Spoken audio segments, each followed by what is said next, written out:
کہانی 15واں حصہ بھڑنا اور ظلم، آہیں بھرنا اور موسیٰ۔ خروج پہلا تا 4 باب۔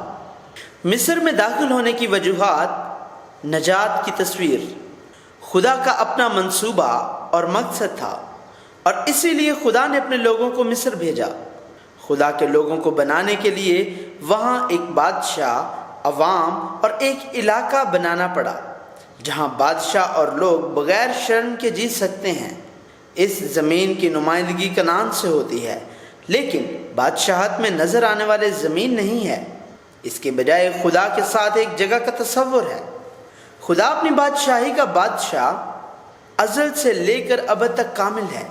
جب خدا کے ساتھ ہمارے تعلقات میں کوئی شرم کی بات نہ تھی تو عدن خدا کی بادشاہی تھی، لیکن آدم اور حوا کے گناہ کے بعد عدن اب خدا کی بادشاہی نہیں رہا تھا، اور آدم اور حوا اور ان کی اولاد نے جنہیں عدن سے نکال دیا گیا تھا مسلسل گناہ کیا، لہٰذا وہ خدا کی بادشاہی کو تلاش یا حاصل نہ کر سکے۔ یہ اس لیے کہ انہوں نے ان قوانین کی تعمیل نہیں کی جو خدا نے اپنے لوگوں کو دیے تھے۔ لہٰذا خدا نے ابراہیم کے ساتھ شروع ہونے والی خدا کی نجات کی تصویر کو دوبارہ کھینچا۔ خدا کی نجات پہلے اس دنیا سے کثرت کی سرزمین لیکن گناہوں سے بھرے ہوئے گناہ کے شہر سے بلاہٹ کے ذریعے آتی ہے۔ پھر وہ ہمارے دل کو جو اس زمین پر لگا رہتا ہے اس سے چھٹکارا دلاتا ہے اور ہمیں پوری طرح سے اس دل سے دور کر دیتا ہے۔ آخر میں وہ ہمیں پہچان دیتا اور تسلیم کرواتا ہے کہ یہ دنیا خدا کے لوگوں کے لیے رہنے کی صحیح جگہ نہیں ہے، اور ہمیں ہمارے آبائی شہر اپنی بادشاہی کی طرف لے جاتا ہے۔ چنانچہ یہاں تک کہ اگر ہم اس دھرتی پر رئیس نہیں ہیں تو بھی ہماری ان لوگوں سے کہیں زیادہ بابرکت موت ہوگی جو اس دنیا میں سب کچھ رکھتے ہیں، اور اس کا پہلا قدم ہمیں بلانا اور اس امیر سرزمین سے باہر لانا ہے جو اس زمین کی علامت ہے۔ یہی وجہ ہے کہ خدا نے ابراہیم کو اور سے بلایا جو میسوپوٹامیہ کے امیر خطے میں تھا، اور اسے قحط کے ملک کنعان لایا۔ جبکہ ہم یسوع مسیح پر یقین رکھتے ہیں، کچھ وقت کے لیے اس زمین پر ابراہیم، اسحاق، یعقوب اور یوسف کی طرح چیزیں اچھی چل سکتی ہیں، لیکن بلاہٹ کا مقصد یہ نہیں ہے۔ ہمارے پاس بھی چاندی اور سونا اور بھیڑ اور مویشی اور نر مادہ گدھے، نر مادہ نوکر اور اونٹ ہو سکتے ہیں جو ابراہیم نے اس وقت حاصل کیے جب وہ خدا کے ساتھ بات چیت کے بغیر مصر گیا تھا، لیکن یہ لطف اندوز ہونے کے لیے نہیں دیے گئے، مگر خدا کے بارے میں زیادہ سے زیادہ جانتے ہوئے ایک ایک کر کے جانے دیا جائے گا۔ جب خدا نے اسحاق کو مصر جانے سے منع کیا اور اس نے فرمان برداری کی تو جو کچھ اس نے بویا اس کا 100 گنا پایا اور خدا کی برکت حاصل کی۔ اس لیے نہیں کہ خدا اسے خوشحال بنائے رکھے گا، بلکہ اس کو خدا کی بادشاہی کی دولت کا ذائقہ چکھنا ہے۔ یعقوب کو دیے گئے بڑے ریوڑ، غلام اور لونڈیاں اور اونٹ اور گدھے خدا کے بغیر بہتر زندگی گزارنے کے لیے نہیں تھے، بلکہ خدا کو جس نے مصیبت کے وقت بھی اس کی حفاظت کی پہچاننے اور اس کی طرف لوٹنے کے لیے۔ یوسف کی طرح ہمارے پاس بھی دنیاوی طاقتیں ہو سکتی ہیں، لیکن یہ یوسف کو دی جانے والی نجات کی حتمی برکت نہیں تھی۔ ہمیں یہ جاننا چاہیے کہ خدا نے اپنی بادشاہی کے لیے اسے ایک قلیل المدت طاقت دی تھی، لہٰذا ہمیں خروج کے بارے میں الفاظ کو یاد رکھنا چاہیے جس کے بارے میں ابراہیم سے شروع کرتے خدا مستقل بات کرتا ہے۔ خدا کے لوگوں کو خدا کے لیے مصر بھیجنا مصر کی کثرت تحفہ میں دینے کے لیے نہیں تھی، بلکہ یہ بیان کر رہا ہے کہ خدا کی نجات کا سفر مصر کی طرح دنیا کی دولت سے نکلنے کے ساتھ کیسے شروع ہوگا۔ مصر۔ دریائے نیل کی وجہ سے مصر کثرت کی سرزمین تھا، جس کی وجہ سے وہ آسانی سے پانی حاصل کر سکتے تھے۔ مصر خدا کے باغ کی طرح تھا اور اتنا ہی وافر تھا۔ یہ بتوں سے مالا مال اور گناہوں سے بھرا ہوا بھی تھا، اپنی کثرت میں بنی نوع انسان جو گنہگار ہے، خدا کو جو فطری چیزوں اور زندگی اور موت کا مختار ہے پہچاننے میں ناکام رہا اور خدا کے جلال کو بتوں سے بدل دیا، کیونکہ اس کی اندیکھی صفتیں یعنی اس کی ازلی قدرت اور الوہیت دنیا کی پیدائش کے وقت سے بنائی ہوئی چیزوں کے ذریعے سے معلوم ہو کر صاف نظر آتی ہیں، یہاں تک کہ ان کو کچھ عذر باقی نہیں، اس لیے کہ اگرچہ انہوں نے خدا کو جان تو لیا مگر اس کی خدائی کے لائق اس کی تمجید اور شکر گزاری نہ کی، بلکہ باطن خیالات میں پڑ گئے اور ان کے بے سمجھ دلوں پر اندھیرا چھا گیا، وہ اپنے آپ کو دنا جتا کر بے وقوف بن گئے اور غیر فانی خدا کے جلال کو فانی انسان اور پرندوں اور چپایوں اور کیڑوں مکوڑوں کی صورت میں بدل ڈالا۔ خوشحالی۔ بائبل بیان کرتی ہے کہ مصر میں خدا کے لوگوں کی تعداد بہت بڑھ گئی، گنتی میں بڑھ گئی اور شمار میں اتنی ہو گئی کہ زمین ان سے بھر گئی، یہاں تک کہ کہا جاتا ہے کہ وہ جتنا بھی ظلم سہتے اتنا ہی بڑھتے جاتے تھے۔ خدا نے لوگوں کو بہت بڑھایا، تعداد میں اضافہ کیا اور وہ اتنی حد تک بڑھ گئے کہ خدا نے اپنے لوگوں کو ایک ہی قوم، ایک ملک میں تبدیل کرنے کے لیے زمین کو ان سے بھر دیا۔ لیکن وہ گنہگار جو دنیا میں دولت سے لطف اندوز ہونا چاہتے تھے وہ اپنی خوشحالی کی وجہ نہیں جانتے تھے۔ ابراہیم سے یعقوب اور یوسف کے توسط سے خروج جو ان کے ذہنوں کی خواہش ہونی چاہیے تھا کہ مرضی دہرائی گئی، والدین سے بچے میں منتقل ہوئی، لیکن مصر کی دولت یقیناً ان کے دل جیتنے کے لیے کافی تھی۔ ایمان کی میراث جو نسل در نسل منتقل کی جانی چاہیے تھی مصر کی دولت میں دفن ہو گئی۔ بادشاہ جو یوسف کو نہیں جانتا۔ 400 سال گزر چکے ہیں، یہ یعقوب کی کابینہ کے لیے خدا کا وقت ہے جو مصر جاتی ہے۔ اب یہ وہ وقت تھا جس کی بات خدا نے ابراہیم سے کی تھی، لیکن خدا کے لوگ خروج کرنا نہیں چاہتے تھے۔ شاید خروج کی مرضی ایک افسانہ بن گئی تھی۔ اس وقت بادشاہ جو یوسف کو نہیں جانتا ہے وہ ظاہر ہوتا ہے، اور بادشاہ یوسف کے معیار کو نہیں جانتا ہے جس نے مصر اور دوسرے ممالک کو قحط سے بچایا تھا، اور اس کی وجہ سے ان کے مالک تھے جو ان پر نظریں جمائے ان پر ظلم کرتے تھے، انہیں مزدوری کرنے پر مجبور کرتے تھے اور ان پر دھونس جماتے تھے، اور وہ فرعون کے لیے پیتوم اور رمسیس کو ذخیرہ کرنے والے شہروں کے طور پر تعمیر کرنے پر مجبور تھے۔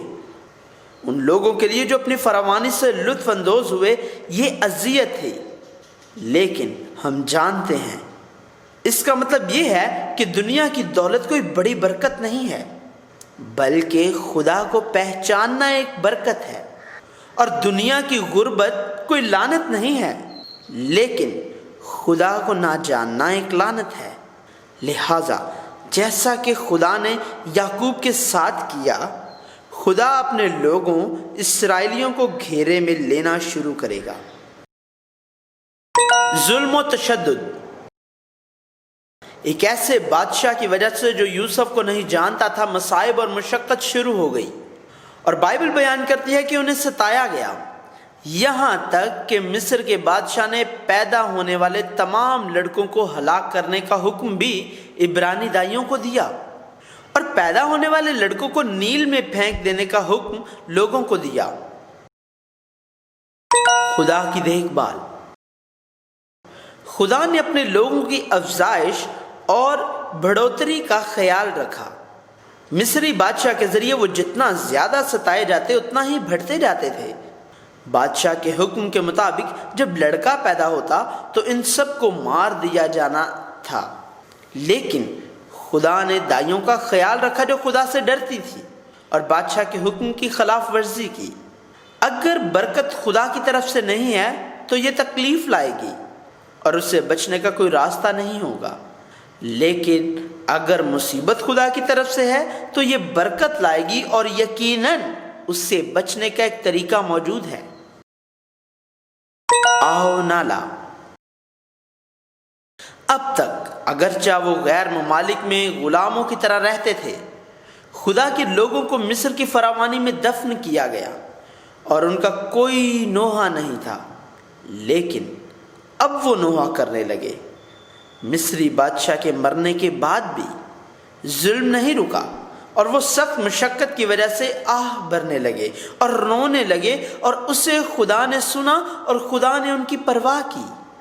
خدا نے کبھی بھی اپنے لوگوں کو تکلیف نہیں ہونے دی، لیکن اس نے خدا اور اس کی بادشاہی کے لیے مصری بادشاہ کے ذریعے ظلم کے ایک لمحہ کو اجازت دی، جس کے نتیجے میں خدا کے لوگوں نے مصر میں اپنی زندگی کے بارے میں آہ و نالہ کیا۔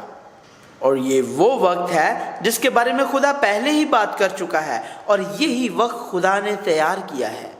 خدا نے صورتحال کی وجہ سے کوئی راہ تلاش نہیں کی، بلکہ جس طرح خدا نے پہلے ہی ایک کامل آسمان تیار کیا اور بنایا تھا، ایسے ہی اس نے پہلے ہی مصر کو بھیجے لوگوں کے خروج کے سفر کا منصوبہ بنایا تھا۔ اور جب خروج کا وقت آیا تو خدا کے لوگ چیخ اٹھے۔ اپنی بلاہٹ سے پہلے موسیٰ اپنے آباء و اجداد کے ایمان کی طرح موسیٰ بھی ایمان کے سفر سے گزرتا ہے اور مرد خدا کی حیثیت سے استعمال ہوتا ہے۔ موسیٰ کا بھی ایک غیر مستحکم اعتقاد اور کچھ کمزوریاں تھیں، لیکن بائبل بتاتی ہے کہ تب سے اب تک کوئی نبی موسیٰ کی طرح اسرائیل میں نہیں اٹھا جس نے خدا کو روبرو دیکھا۔ تاہم خدا کے فضل و کرم اور مدد کے بغیر وہ صرف ایک گنہگار ہے۔ سرکنڈوں کا ٹوکرا۔ موسیٰ ایک لاوی کی حیثیت سے پیدا ہوا تھا۔ موسیٰ کے پہلے ہی اس کا بڑا بھائی ہارون اور مریم تھے، اور ہارون اور موسیٰ کے درمیان 3 سال کا فاصلہ تھا، لیکن اس کے اور مریم کی عمر کے درمیان ایک بڑا فاصلہ تھا۔ جب موسیٰ کی پیدائش ہوئی تو اس کی ماں یوکبد نے دیکھا کہ وہ دوسرے ننھے بچوں سے مختلف ہے، لہٰذا اگرچہ مصر کے بادشاہ نے تمام لڑکوں کو مار ڈالنے اور دریائے نیل میں پھینک دینے کا حکم دیا، لیکن اس نے بچے کو 3 ماہ تک چھپائے رکھا، اور جب وہ اسے مزید چھپا نہیں سکتی تھی تو اس نے سرکنڈے کی ٹوکری کو چکنی مٹی اور رال لگا کر بچے کو ٹوکری میں رکھا اور اسے دریائے نیل کے جھاؤں کے درمیان چھوڑ دیا، اور مریم نے اس کی نگرانی کی۔ اس وقت موسیٰ کو اپنے اندر رکھے ہوئے سرکنڈوں کی ٹوکری کشتی کی طرح ہے جس نے پانی کے فیصلے کے دوران خدا کے لوگوں کی جان بچائی، اور خروج کے وقت بیابان میں خدا کے خیمہ میں عہد کا صندوق، رال لگی ہوئی سرکنڈے کی ٹوکری، کشتی اور سونے میں لپٹے ہوئے صندوق جس پر گناہ کی قربانی کا خون چھڑکا جاتا تھا، ان کی طرح ہے۔ موسیٰ کی زندگی اس سرکنڈے کی ٹوکری کے ذریعے بچے گی، جیسے کشتی نے پانی کے فیصلے کے وقت خدا کے لوگوں کو بچایا تھا، اور مستقبل میں خدا کے لوگوں کا قائد بنے گا اور انہیں مسکن کے عہد کے صندوق کے ذریعے بچائے گا۔ موسیٰ۔ فرعون نے حکم دیا کہ سبھی بیٹے جب وہ پیدا ہوں مار دیے جائیں، لیکن خدا کی مرضی سے فرعون کی بیٹی غسل کے لیے دریائے نیل پر آئی اور وہاں موسیٰ کو دیکھا جو وہاں تھا، اسے ترس آتا ہے، اور موسیٰ کی بہن جو اسی لمحہ ظاہر ہوئی موسیٰ کی ماں کا تعارف کرواتی ہے، اور موسیٰ اپنی ماں کے ہاتھوں سلامتی سے بڑا ہوتا ہے۔ جب وہ بڑا ہوا تو اسے بادشاہ کی بیٹی کے پاس بھیجا گیا، اور مصر کے شہزادے کی حیثیت سے اس نے مصریوں کی ساری حکمت سیکھی، اور وہ جو کچھ کرتا ہے اس میں بہتر اور بولنے میں فصیح بنتا ہے۔ یہ بادشاہ کی بیٹی ہے جس نے اس بچے کا نام موسیٰ رکھا، جس کا مطلب پانی سے نکالا، اور سرکنڈوں کی ٹوکری کے معنی سے موسیٰ کے نام کا یہ مطلب بھی ظاہر کرتا ہے کہ مستقبل میں موسیٰ خدا کے لوگوں کو مصر سے نجات دلائے گا، گناہ کے سمندر سے اور لال سمندر اور موت کے پانی سے۔ موسیٰ جس نے اپنی بلاہٹ پائی۔ ہم نہیں جانتے کہ موسیٰ کو خدا کی نجات کی بلاہٹ کب ملی۔ جب اسے 80 سال کی عمر میں اس کی بلاہٹ ملی تو بہتر یہ ہوگا کہ اس کو نجات کی بلاہٹ کے بجائے مہم کی بلاہٹ کے طور پر دیکھا جائے۔ جب موسیٰ اپنی پیدائشی ماں کے ہاتھ میں بڑا ہوا تو وہ اپنے لوگوں کے لیے پہچان رکھتا، اور اس نے ان کے باپ دادا کے خدا کے بارے میں سنا ہوگا۔ موسیٰ خدا کا فرزند ایک گنہگار کی زندگی بسر کرتا 40 سال گزرتے ہیں اور موسیٰ 40 سال کا ہو جاتا ہے۔ مصر میں ایک شہزادہ کی حیثیت سے 40 سالوں سے موسیٰ کی زندگی میں ایک تنازع چل رہا ہوگا۔ چھوٹی عمر ہی سے موسیٰ مصر کے شاہی محل میں ایک شہزادہ کی حیثیت سے پروان چڑھا تھا، لیکن اس نے یہ سنا اور جان لیا کہ وہ عبرانی ہے، اور اسی طرح جب موسیٰ ایک مصری کو اپنے بھائیوں عبرانیوں کو تکلیف دیتے دیکھتا ہے تو وہ مصری کو مار ڈالتا ہے۔ اگلے دن 2 عبرانیوں کو لڑتے ہوئے دیکھتا ہے اور مداخلت کرنے کی کوشش کرتا ہے، لیکن انہوں نے موسیٰ کی مخالفت کرنا شروع کی، اور موسیٰ فرعون سے بچنے کے لیے مدیان کی سرزمین کو بھاگتا ہے۔ اگر موسیٰ کو خدا پر بھروسہ نہ ہوتا تو وہ اپنی ساری زندگی کثرت سے گزار سکتا تھا، لیکن یقیناً وہ ایمان رکھتا تھا، یہاں تک کہ اگر وہ اتار چڑھاؤ کے عمل میں تھا۔ ایمان ہی سے موسیٰ نے بڑے ہو کر فرعون کی بیٹی کا بیٹا کہلانے سے انکار کیا، اس لیے کہ اس نے گناہ کا چند روزہ لطف اٹھانے کی نسبت خدا کی امت کے ساتھ بدسلوکی کی برداشت کرنا زیادہ پسند کیا، اور مسیح کے لیے لعن طعن اٹھانے کو مصر کے خزانوں سے بڑی دولت جانا، کیونکہ اس کی نگاہ اجر پانے پر تھی۔ یہ ابھی خدا کا وقت نہیں ہے اور نہ ہی طریقہ ہے۔ 40 سال تک مصر کی قیمت کے طور پر موسیٰ کے پاس قابلیت، قوت، طاقت اور مہارت ہوتی، اور وہ سوچتا کہ وہ تیار ہو چکا ہے۔ موسیٰ نے سوچا کہ اس کے اپنے لوگ سمجھ جائیں گے کہ خدا اسے انہیں بچانے کے لیے استعمال کر رہا ہے، لیکن خروج کے لیے یہ ابھی خدا کا وقت نہیں تھا، اور نہ ہی اسرائیلیوں کو بچانے کے لیے خدا کا طریقہ تھا۔ موسیٰ نے سوچا کہ وہ بنی اسرائیل کو بچانے کے لیے خدا کی طرف سے استعمال ہونے کے لیے تیار ہے، تاہم موسیٰ کے ذریعے خدا کے لوگوں کو بچانے کا خدا کا طریقہ ایک بہت بڑی تصویر تھی۔ صرف 1 یا 2 افراد کو لانا نہیں، بلکہ تمام اسرائیلی لوگوں کو مصر سے لانا۔ یہ بابل کی طرح تھا۔ دوسرے 40 سال۔ آخر کار موسیٰ مدیان کے بیابان میں جاتا اور مزید 40 سالوں کے لیے تیاری کرتا ہے۔ اگر پچھلے 40 سال کسی طاقت اور صلاحیتوں والے ہنر کی تیاری کا دور تھا، تو اب 40 سال خودی سے انکار اور ختم ہوتی ہوئی خوبی کو تلاش کرنے کا دور ہے۔ اگر موسیٰ اپنی 40 کی دہائی کے اوائل میں مرد خدا کی حیثیت سے استعمال ہوتا تو شاید اسرائیلی بیابان میں خدا کے ذریعے مارے جانے سے پہلے موسیٰ کے ذریعے مارے جاتے۔ مدیان کی سرزمین میں موسیٰ نے یترو سے ملاقات کی، ایک کاہن جسے خدا نے اس کے لیے تیار کیا تھا، اور اس کی بیٹی سفورہ سے شادی کی۔ اس سے ایک بیٹا پیدا ہوا اور اس کا نام جرسوم رکھا، جس کا مطلب ہے میں کسی دوسرے ملک میں پردیسی ہوں۔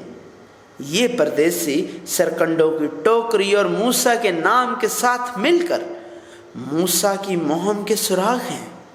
موسیٰ کو مستقبل کا پتہ ہی نہیں ہے، لہٰذا وہ نہیں جان پائے گا کہ یہ بیابان جہاں وہ 40 سال جدوجہد کرے گا وہ راہ ہے جہاں مستقبل میں اسے خدا کے لوگوں کو ساتھ لے کر چلنا ہے۔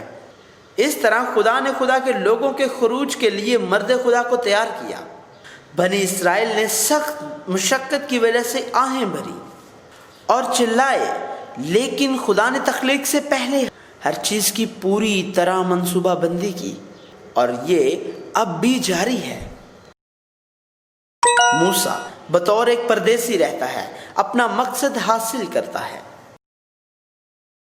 موسیٰ اپنی بلاہٹ پاتا ہے، وہ اپنی بلاہٹ پاتا ہے جیسے یوسف نے کیا تھا۔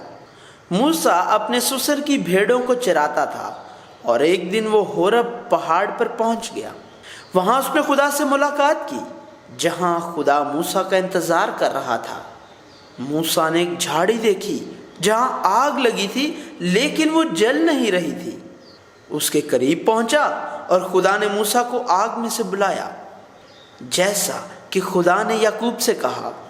اب بھی وہ یعقوب کا نام رکھتا ہے اور کہتا ہے میں تمہارے باپ ابراہیم کا خدا، اسحاق کا خدا اور یعقوب کا خدا ہوں۔